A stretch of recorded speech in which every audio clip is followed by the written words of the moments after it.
But now on 7, the burning question is, can the sleuthing man in the corner solve his last case before those waitresses finally kick him out of the ABC corner house? Well, you'll find out over the next 45 minutes as friend Polly plies the Teahouse detective with one last plateful of cakes and another tantalising mystery.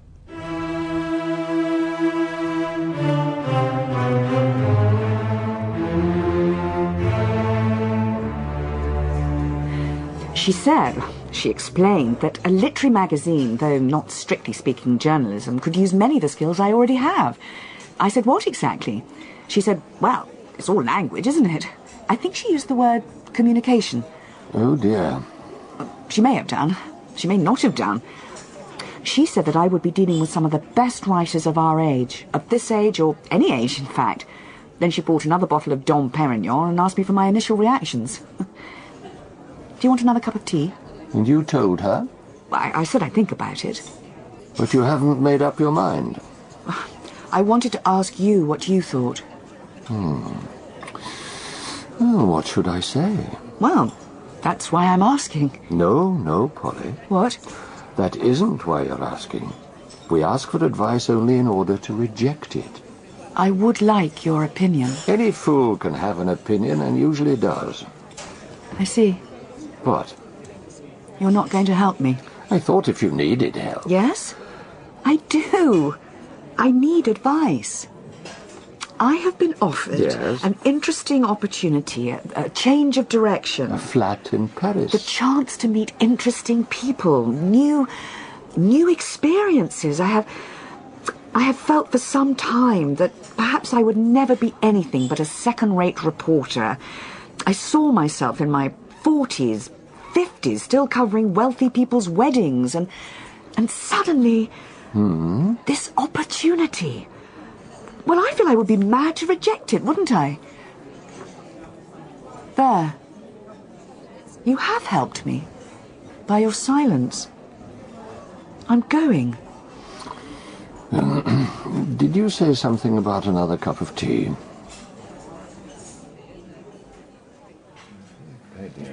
John. What is the thing? John. At rock bottom. I mean, what is the thing? Don't you think it's time to go? The thing, Walter, assumes various guises, but at its base, it's always the same. Pass on the best and leave. No! You see? And what is the difference between us? You know what it is. You stick when I twist. You bust. Why? Why is that? Why do I go on when others turn back? It is because I have seen the thing. And the thing is, our lives are ruled by chance. You have no more funds, John. Then you see? You see? This is the thing. That is the point at which you and others like you resign from play. But it is precisely now, on the curve of ruin and failure, that victory is granted. Or withheld. Oh, Walter. The blessing that is coming my way. Can't you feel it?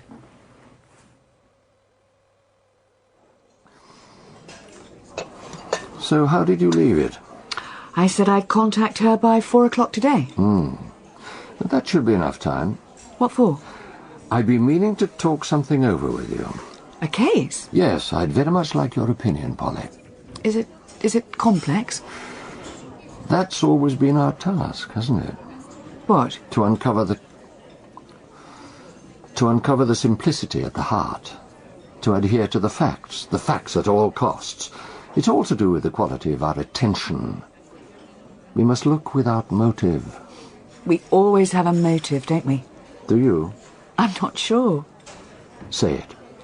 The pleasure of solving a puzzle. Go on. The satisfaction of making sense of an apparent mystery.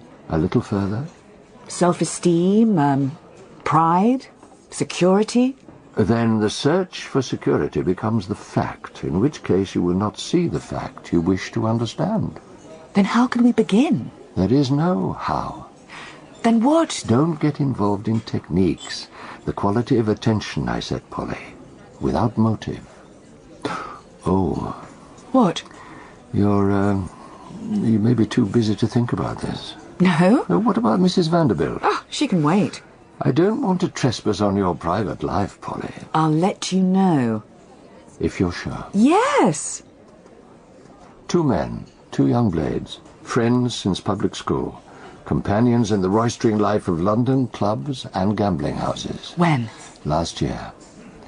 Have you ever been to one of these establishments, Polly? No. The swish of impossibly thick carpets, the clunk of wooden chips on a green baize table, everything arranged for your pleasure beneath vast chandeliers.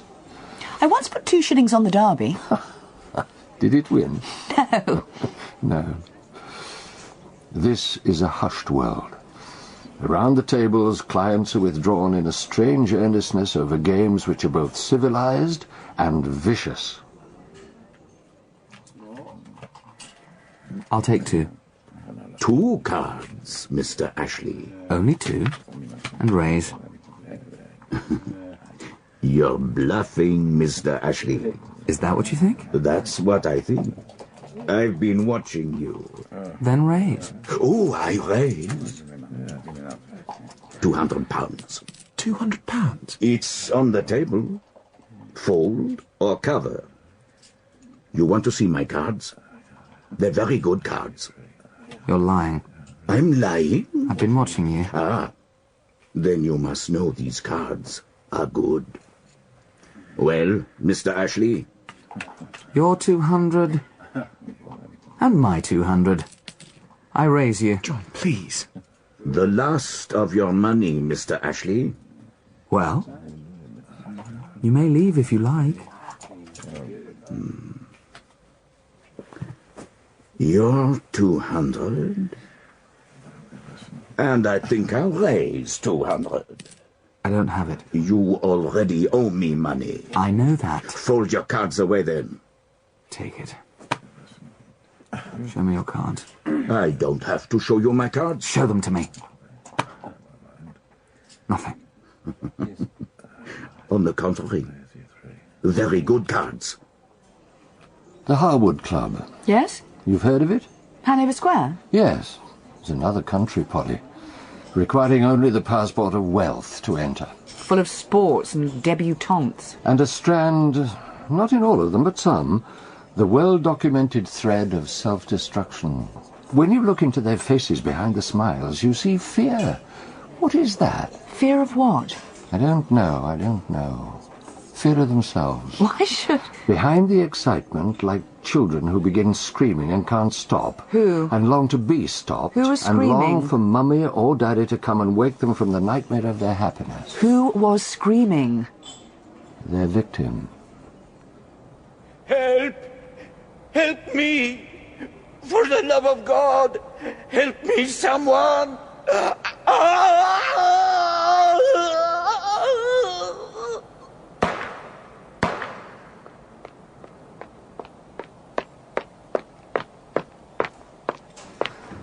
And then came running the policeman. Tell me. Last year, February, a foggy evening, deep, dank, even on the walls of the houses of the rich. Park Crescent. Ah, very nice. At 3 a.m., residents are awoken by shouts, screams, and 2 shots. And? A body. The constable trips over it in the fog. He turns it over and shines his torch. A face both white and purple, its tongue reaching outwards like a creature from its hole, a scream frozen in the night air. Strangled? Yes. So, the shots? 2 shots. Who fired them? Who could have fired them, Polly? The murderer? Were there bullet holes in the body? No. So, he might have fired, missed, and then strangled him, or strangled first, tried to finish him off with a gun, and then missed. Yes. Or? The victim had the gun, tried to shoot his attacker, presumably missed. Any blood? No, but the pistol was there. It was a pistol, did I say? Where? On the ground by the body.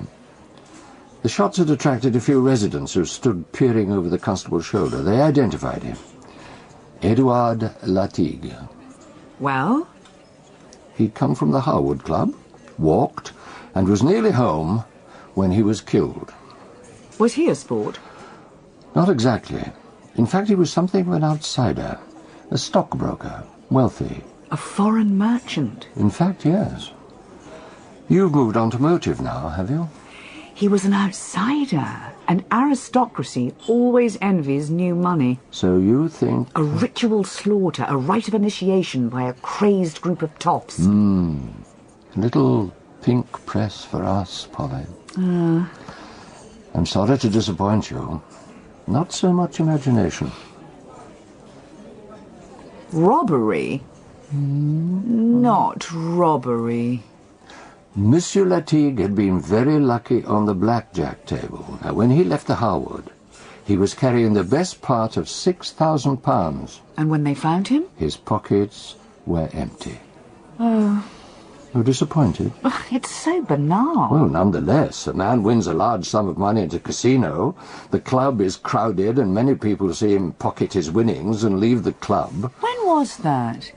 At 2 a.m. So the suspect... was either in the Harwood that night or was tipped off by someone in the club. Why? Yes? Why were there shots fired? It's the wrong question at this moment, Pauline. Whose gun was it then? Yes. Well? It belonged to a man named John Ashley. John, out. I just want to say... No! I just want to speak to him. Can I do that? Let him. Let me, do you hear? Latigue, how much do I owe you? I haven't counted. Count. You want me to look at my book? Yes. Is that what you want? You want to be sure how much you owe me? You see? 15. It can't be. £1,500. No. You asked. That's what it is. Come on. He's lying. Mr. Ashley, All right. I'm not calling the debt in. Just yet. No? I'll tell you what. What about this? I'll be frank with you. I do not have access to those funds. No. I do not. It is not a case of asking my father, because my father would say no. You see? Here's an offer. We make one last bet. On anything. Oh, Mr. Ashley. Yes? If you win, you can decide what you want. It's an offer. If I win, I can have what I want. Yes.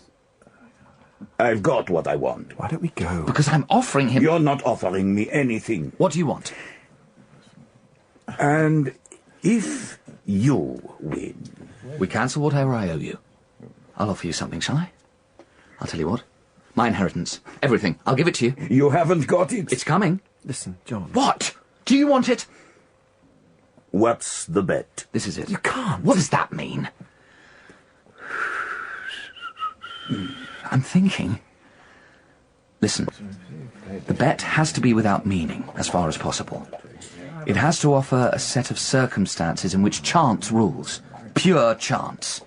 In which you say and I say something will happen at a place, at a time, something... Example of what I mean. No. Let's say...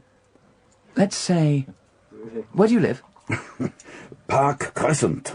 Are you going there when you leave here? Oh, what is it? You don't want to tell me? Oh, I'm going home, so... All right. A place. A set of circumstances I will give if I think of it. And you choose the time. Now. The fog. This evening, yes? So? It comes and goes. It may be foggy now. It may have lifted. Why don't we bet on it? I will meet you in Park Crescent. You choose the time. If it's foggy when we meet, you win my inheritance. If it isn't, you cancel what I owe you. This is winter, Ashley. The fog is thick. Fine, then have it the other way. If the fog is still down, we cancel my debt. If it's lifted when we meet, you will have everything I inherit. Well, isn't that a bet? So, what is fog? I mean, we could argue about that. Is it down? Isn't it? You know? How do we decide? Well? 14. I will stand behind you. 10 feet away, I will whistle. I will take up my position. You will turn and point. If you can see me, we will say the fog is lifted. If you cannot, then we will consider it down. Is that a bet? Yes. Then name the time, Mr. Latigue. Give me a time. What kind of man was Ashley? Well, as I said, he... A lunatic? A certain amount of inbreeding, certainly, but I don't think lunacy. No, he was an extremist, I would say. Someone whose life was spent in the pursuit of extreme measures which he took because not taking them was worse for him. That's what I said, a lunatic. You mustn't be so critical of our ruling classes, Polly. Centuries of power and privilege may render a person erratic, but not necessarily insane. So it was his pistol? Yeah. The jury were shocked when they heard that. The jury? You mean... They weren't all like you, eager to decapitate him on the grounds of his pedigree. He was arrested, is that... Yes. The forces of law and order considered it open and shut. Which, of course, is their favourite kind of case. Anything that saves paperwork has their vote. Yes, but it wasn't going to be that straightforward. Not when they got into court. Constable Funnel, you were the first police officer on the scene on the night, or rather the morning, of February the 6th. Is that correct? Yes, sir. Please tell the court what you heard and saw. I was on patrol in Portland Place, walking north, when I heard shouts, and that was quickly followed by 2 shots. First the shouts, and then the shots. Yes, sir. And what did you do?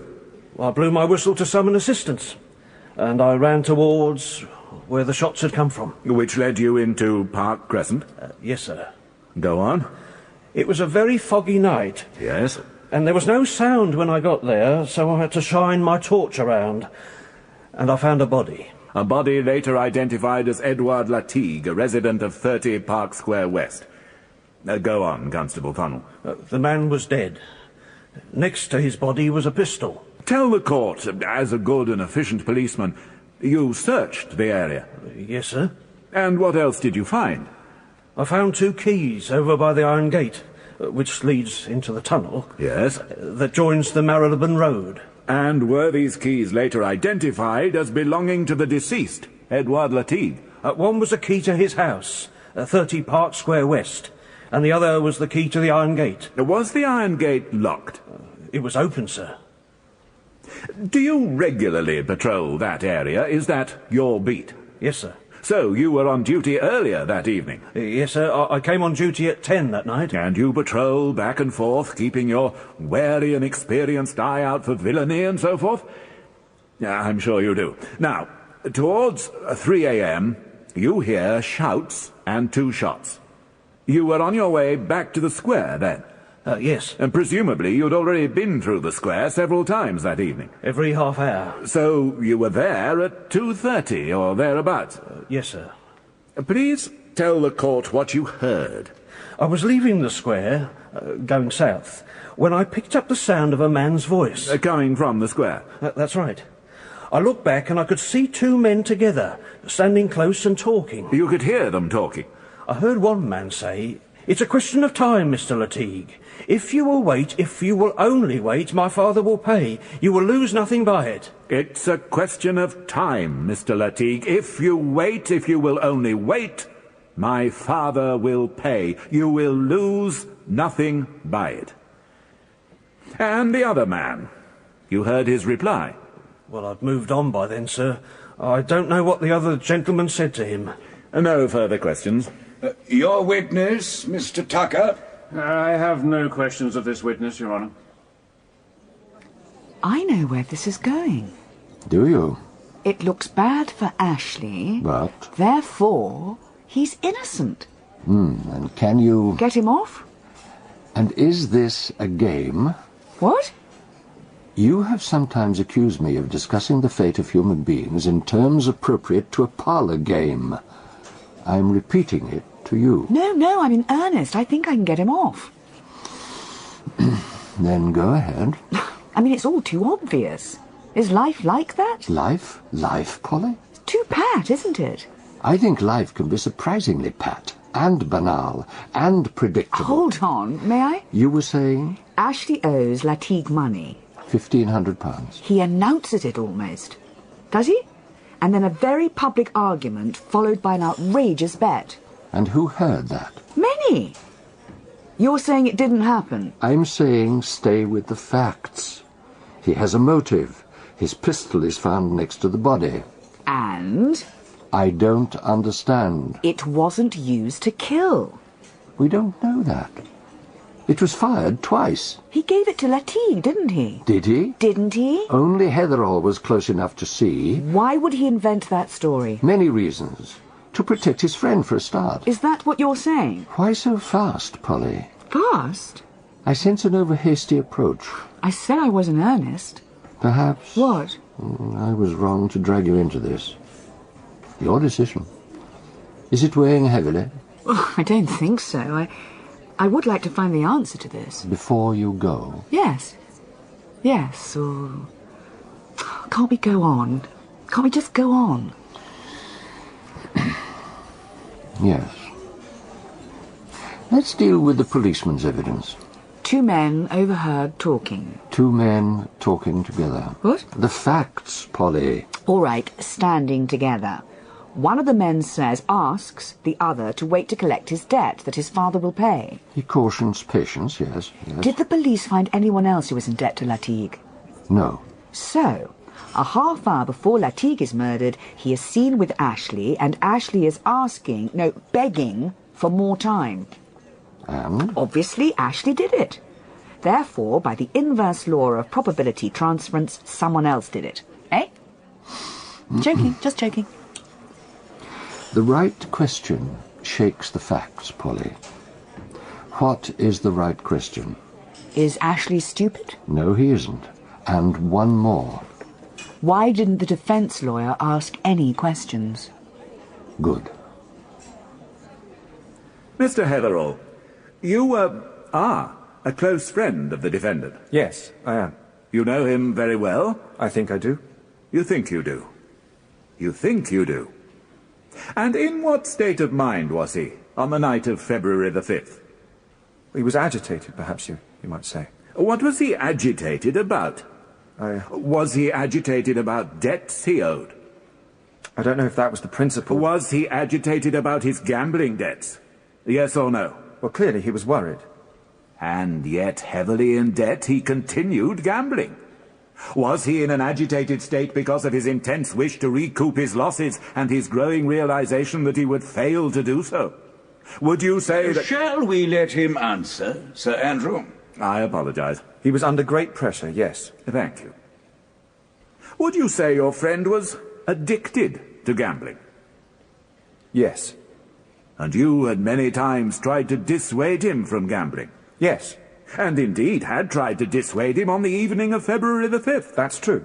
However, he went to the Harwood Club against your advice, and there lost heavily to Mr. Latigue. Is that correct? Yes. What time did he leave the club? We left at about 20 to 2. You left with him? Yes. I walked with Mr. Ashley as far as New Bond Street, and we parted there. And where did you understand that the defendant was going? He said he wanted to clear his head and he intended to walk along Piccadilly. I went back to the Harwood. I see. Were you worried about your friend when you left him? No, as I say, he was calmer. He was much calmer, and I knew he was all right. I felt he was all right, anyway. It was... With John, these things blow up and then pass. I wasn't worried. Thank you. Mr. Tucker? No questions, my lord. The Crown prosecution was in the hands of Sir Andrew Laidlaw. A face to make children cry, certainly, but as lawyers go, no fool. He felt he had his man. Well, yes. The evidence kept piling up, don't you think so? And yet the defence lawyer, Toby Tucker, stayed sitting on his ample haunches throughout. What was he up to? Tucker was a second stringer. Meaning? Fighting against Laidlaw, he was, in boxing parlance, punching well over his weight. Tucker's reputation is earnest ineptitude. If you want to save your life, hire someone else. So why... I listened to the evidence, Polly. I counted the oohs and ahs in the public gallery as overwhelming evidence was piled on overwhelming evidence. But you weren't convinced?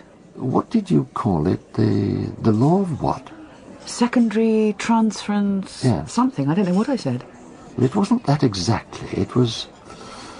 I felt I was watching a play in which everyone knew their lines, and in which all the characters acted convincingly enough, and yet my dominant feeling was disbelief.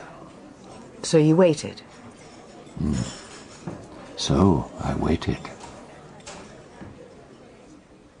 Mr. Cowper, you are the defendant's butler, are you not? I am, sir. And taking your mind back to the night of 5th, 6th of February, you remember your master going out initially? He went out, sir, that's right, I remember, at about 10 o'clock. Did he indicate at all, Mr. Cowper, when you might see him again?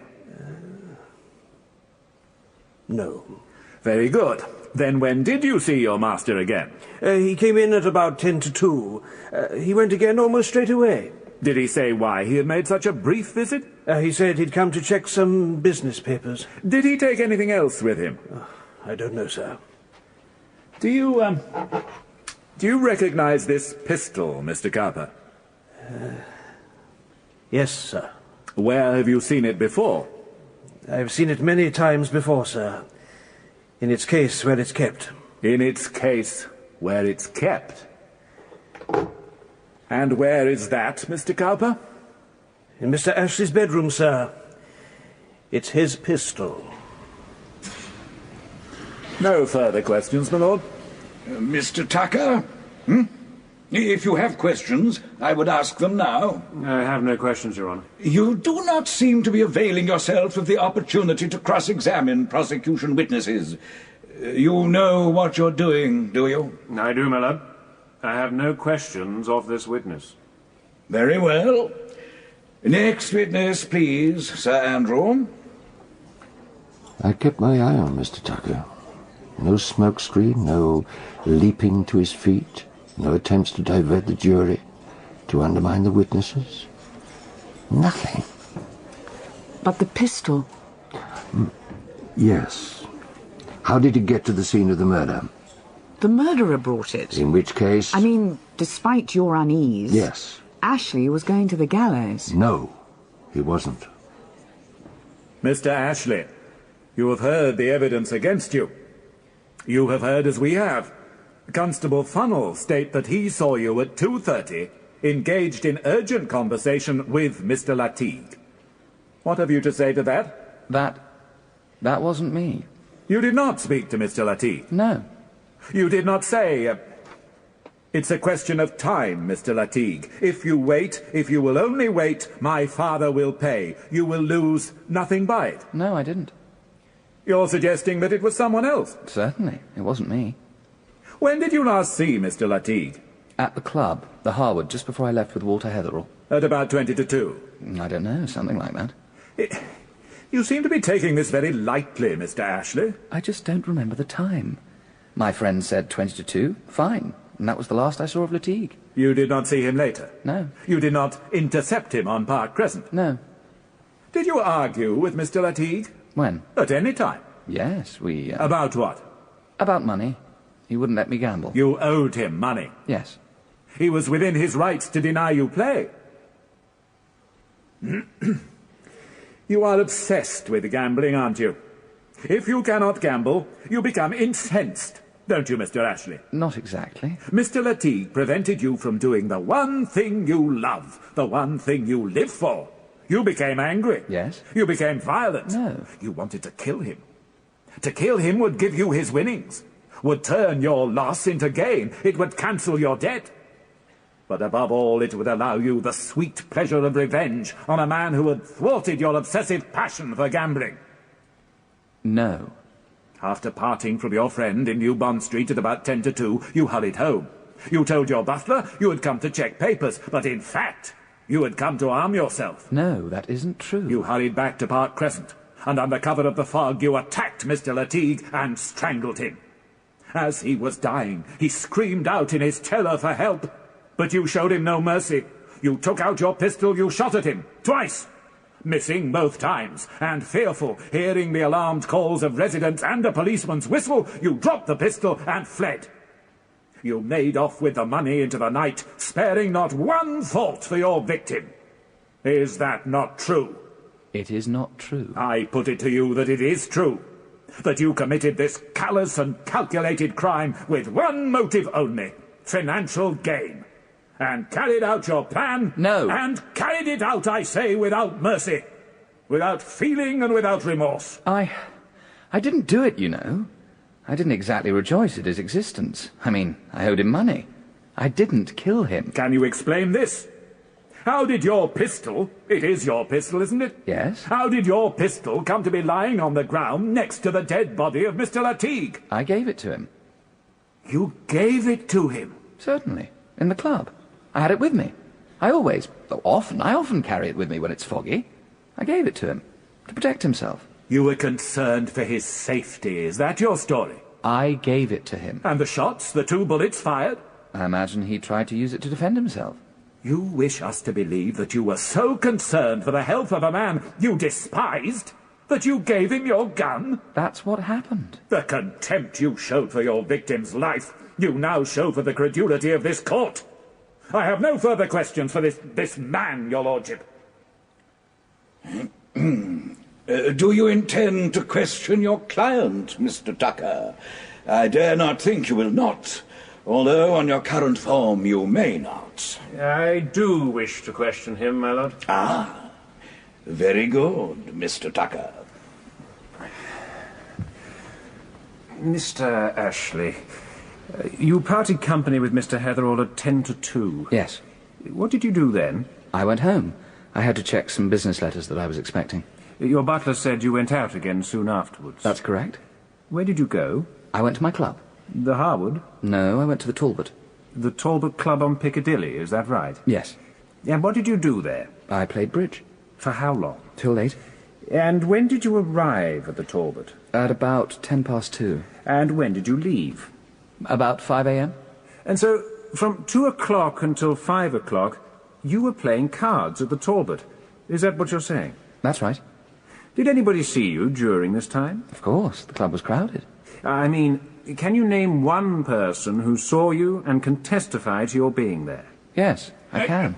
My lord, I must protest. My learned friend is introducing a witness without prior reference to the prosecution. And at this late Mr. stage... Tucker? I beg your pardon, your worship, but the witness, whom my learned friend may wish to cross-examine in good time, has only just returned to the country. We had sought his return, but until this morning I had no firm knowledge that he would be here. Sir Andrew?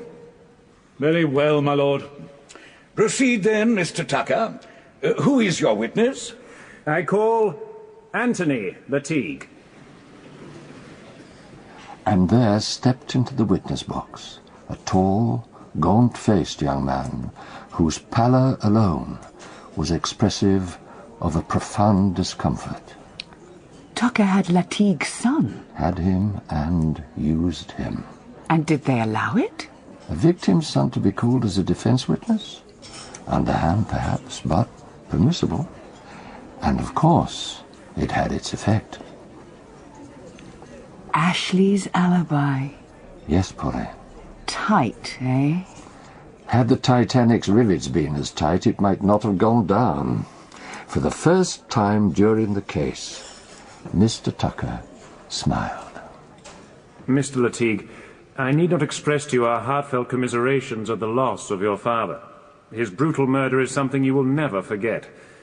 However, the fact of his murder does not mean that the defendant, my client, is guilty. I would be obliged if you would come to the questions, Mr. Tucker. I have 3 questions only, your worship. Mr. Latigue, were you in the Talbot Club in Piccadilly on the night of the 5th and 6th February between the hours of 2:10 and 5 o'clock in the morning? Yes, I was. Could you speak up, please? Yes, I was. And did you play cards with another man during that time? Yes. I will be obliged if you would listen to my next question very carefully, for the life of a man depends on your answer. Do you see that man, the man you played cards with, in the court today? Mr. Latigue? He is sitting over there. I played cards with the defendant, John Ashley. The public gallery swallowed hard as though with one throat. The jury sighed. They were out for 10 minutes, and their verdict, when they delivered it, surprised no one. He walked. I looked at John Ashley as the judge apologized to him and spoke the words that released him. His expression? Yes. What was it? Blank. A complete blank. And then I knew. Help! Help me! For the love of God, help me, someone!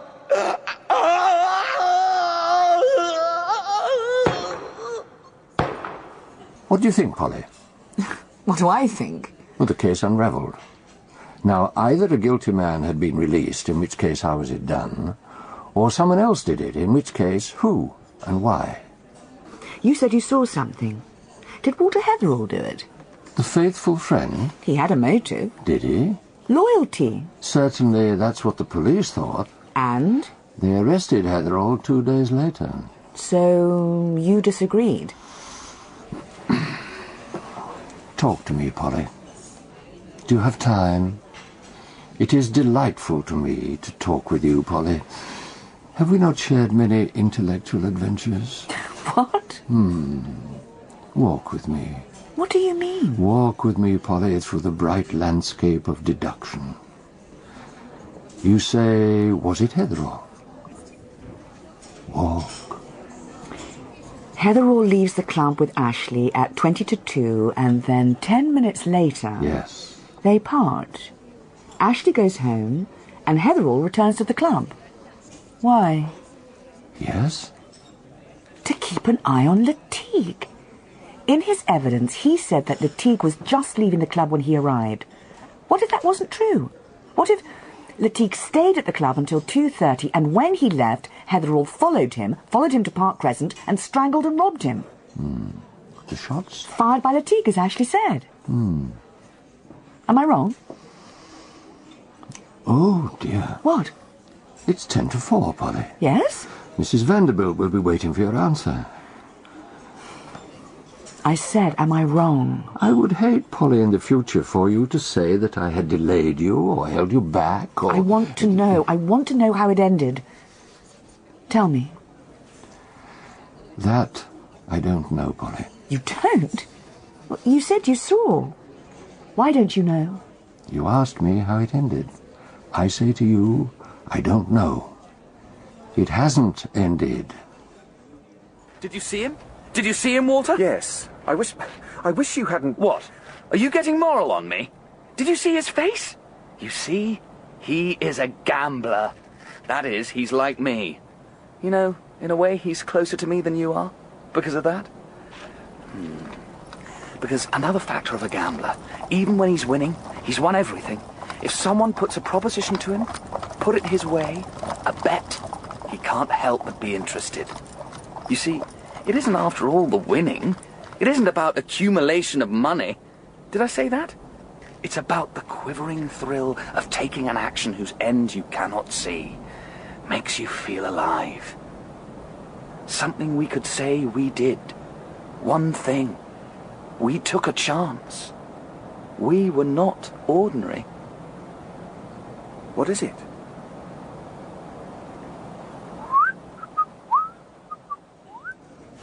I looked at his face in the dock as he was leaving. Ashley? Yes. You said blank. It was blank. Yes. The whole time. He had worn it the whole time. He knew he was going to go free because of the alibi. No, I mean something else. He was hidden, hiding, withdrawn in a world we could not imagine. Polly, I knew then that he had planned it all. I did not know how. He was in the Talbot when the murder was... I mean, Lateeg's son, for heaven's sake, was his witness. I don't... That's right. He would have needed an accomplice. So Heatherall was involved? Yes. Though I don't think he knew he would end up in the courts. Tell me. Ashley and Heatherall left the Harwood Club together. Murder. Wouldn't that raise us to the ranks of the truly exceptional? We'd be found out. No, listen. We walk up to Bond Street. Then you come back here where you'll be seen. I will go home and let Cowper see me. I will get my pistol. But I mean, they'll know. Who else wants to kill Lateeg? Exactly. I will be the suspect. I must be the suspect. I must be arrested and tried. I will give them the evidence. My pistol, fired and left by the body. Don't you see? Oh, Walter, we will be kings of the moment, won't we? We will be princes. Then who will... And don't worry. If you're going to worry, then you can't play. I'll do the killing. I'll kill him. And then afterwards, you will bring him back to life. What do you mean? You will lift him up and hold him and talk to him, just as the constable passes by, who will mark the time. He will then tell the court that he saw Lateeg alive at 2:30. I will be in the Talbot Club. At 3 a.m., you will fire 2 shots and begin shouting. You will drop the gun and let yourself into the tunnel to Marylebone Road. You see? Isn't it perfect? Walter? Perfect. Yes. The bet that Ashley had made with Lateeg in the club played its part. I have no doubt that Lateeg gave the time 2 a.m. when they would meet and examine the weather. And that night, no doubt, as Ashley knew, Lateeg's son, the star witness, would be in his club, the Talbot, where Ashley would find him and play cards with him, having only just strangled his father. And Heatherall, challenged in his dullness, as Ashley knew, went along, not foreseeing that he would be arrested. But Ashley knew. Oh, yes. That mask is capable of anything. Why did he do it? I don't know.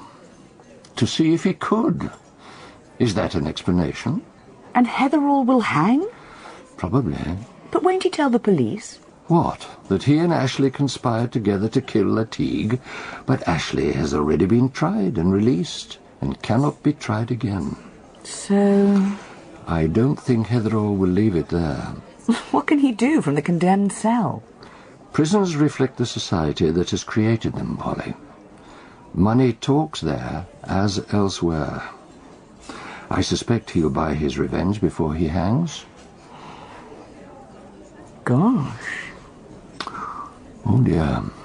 Now what? It's gone 4. Mrs. Vanderbilt? Yes. Well... What will you do? Where's the cake you ordered? Don't say Gillian's let you down. Ah, Polly. I'll be right back.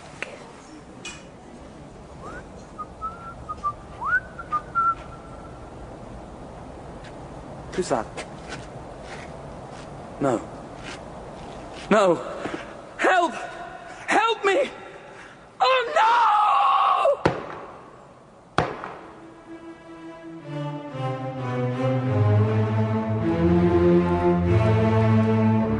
In The London Mystery by Michael Butt, based on a story by Baroness Orczy, Bernard Hepton was the man in the corner and Suzanne Burton was Polly. Ashley was played by Alan Cox, Heatherall by Rupert Penry Jones, Lateeg by Michael Tudor Barnes, Laidlaw by Stephen Thorne, Tucker by Jonathan Keeble, and Funnel by Ian Brooker. Other parts were played by members of the cast. The Teahouse Detective, directed by Celia de Wolfe, was a Fiction Factory production for BBC Radio 4. And that is where we leave the Teahouse Detective to drain the last drop from the pot in the ABC Corner House.